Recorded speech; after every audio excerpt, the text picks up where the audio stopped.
হিজরতের ঘটনা, মক্কা থেকে মদিনা সফর। ইসলামের ইতিহাসে সবচেয়ে গুরুত্বপূর্ণ সফর হলো হিজরত, যখন মহানবী মুহাম্মদ সাল্লাল্লাহু আলাইহি ওয়াসাল্লাম মক্কা থেকে মদিনাতে চলে যান। কেন এই সফর? মক্কার কুরাইশরা ইসলাম গ্রহণকারীদের উপর অত্যাচার বাড়িয়ে দেয়।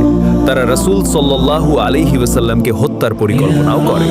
তখন আল্লাহর নির্দেশে তিনি মদিনায় হিজরত করার সিদ্ধান্ত নেন। সফরের শুরু রাসূল সাল্লাল্লাহু আলাইহি ওয়াসাল্লাম তার প্রিয় সাহাবী আবু বকর রাদিয়াল্লাহু আনহুকে সাথে নিয়ে রাতে গোপনে যাত্রা শুরু করেন। তারা সরাসরি মদিনার পথে না গিয়ে প্রথমে গারে সাওর গুহায় আশ্রয় নেন, যাতে শত্রুরা তাদের খুঁজে না পায়। অলৌকিক ঘটনা, যখন শত্রুরা গুহার সামনে এসে পৌঁছে যায়, তখন আল্লাহর রহমতে গুহার মুখে মাকড়সা জাল বুনে ফেলে একটি কবুতর ডিম পাড়ে। এগুলো দেখে তারা মনে করে ভেতরে কেউ নেই। এভাবেই আল্লাহ রাসূল সাল্লাল্লাহু আলাইহি ওয়াসাল্লামকে রক্ষা করেন। মদিনায় পৌঁছানো কয়েকদিন পর তারা নিরাপদে মদিনায় পৌঁছান।